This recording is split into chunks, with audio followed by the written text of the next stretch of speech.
UPSC में Hindi medium का graph तेजी से नीचे गिर रहा है, जिस वजह से एस्पिरेंट्स समझ नहीं पाते कि उन्हें हिंदी मीडियम से तैयारी करनी चाहिए या नहीं, और करें तो कैसे। सबसे पहले तो आपको ये जानना चाहिए कि हिंदी और इंग्लिश केवल भाषाएं हैं।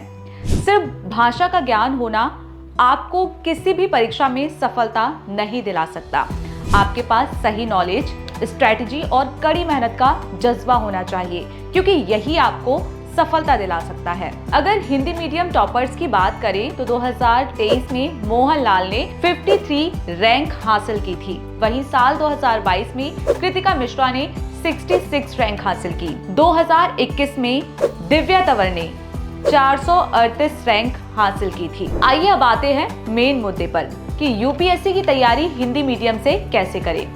सबसे पहले आपको ये पता होना चाहिए कि आप यूपीएससी की तैयारी कर क्यों रहे हैं। ज्यादातर लोग दूसरों को देखकर तैयारी शुरू कर देते हैं या फिर पावर के लिए यूपीएससी क्रैक करते हैं, लेकिन आपको ऐसा नहीं करना है। अगर आपके पास आईएएस बनने के बाद देश की सेवा करने और कुछ अलग करने का विजन और मिशन है, तभी तैयारी करें। सिलेबस को अच्छे से समझें। हिंदी मीडियम से तैयारी करने के लिए सबसे जरूरी है कि आप यूपीएससी प्री और मेंस का सिलेबस अच्छे से समझें, क्योंकि ज्यादातर एस्पिरेंट यही गलती करते हैं कि वे सिलेबस को सही से नहीं समझते और तैयारी में जुट जाते हैं, और उन्हें अपनी गलती का एहसास एग्जाम हॉल में होता है जब उन्हें क्वेश्चंस के आंसर नहीं आ रहे होते हैं।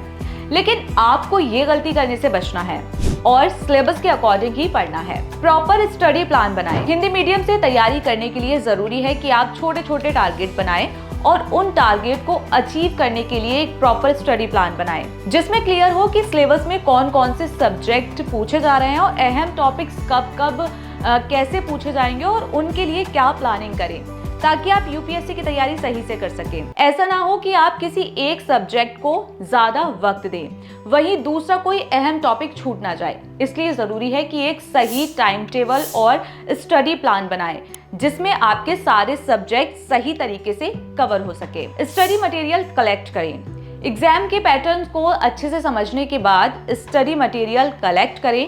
टेक्स्ट बुक, रेफरेंस बुक, पिछले सालों के क्वेश्चन पेपर्स, ये आपको तैयार रखने चाहिए अपनी तैयारी के लिए। अगर ऑनलाइन आप कुछ स्टडी मटेरियल खोज रहे हैं तो कोशिश करें कि सारा कवर हो, कोई भी सब्जेक्ट या कोई भी टॉपिक छूटे ना। न्यूज़पेपर पढ़ते रहे। अगर आप यूपीएससी सिविल सेवा परीक्षा की तैयारी कर रहे हैं तो आपको रोजाना न्यूज़पेपर पढ़ना चाहिए। खास तौर पर उम्मीदवारों को संपादकीय पेज और अन्य देश दुनिया की खबर को जरूर पढ़ना चाहिए। यह उनकी यूपीएससी सीएससी परीक्षा की तैयारी में मदद करती है। राइटिंग स्किल पर ध्यान दें। यूपीएससी कैंडिडेट्स को अपनी राइटिंग स्किल पर भी खूब ध्यान देना चाहिए। यह समझें कि उनके उत्तर लिखने की शैली भी उनके एग्जाम में सफलता दिलाने में मदद कर सकती है।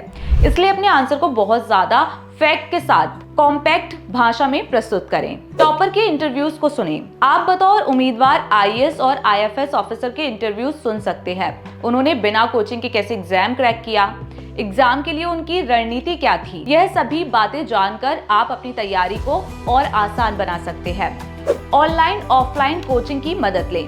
अगर आपके साथ ये समस्या है कि आप सिलेबस को सही से नहीं समझ पा रहे हैं, तो आप कोई कोचिंग इंस्टीट्यूट ज्वाइन कर सकते हैं। हालांकि ऐसा जरूरी नहीं है, लेकिन आप YouTube पर भी वीडियोस देख सकते हैं, क्योंकि YouTube पर कई टीचर्स ऐसे होते हैं जो हिंदी मीडियम से फ्री में कोचिंग प्रोवाइड कराते हैं, तो वो आपकी काफ़ी हेल्प कर सकती है आपकी तैयारी को मजबूत करने के लिए। तो दोस्तों, ये कुछ तरीके हैं जिन्हें अपनाकर आप यूपीएससी की तैयारी को कुछ हद तक आसान बना सकते हैं। तो आज का इस वीडियो में इतना ही। फिर होगी आपसे मुलाकात एक नए वीडियो और एक नए टॉपिक के साथ।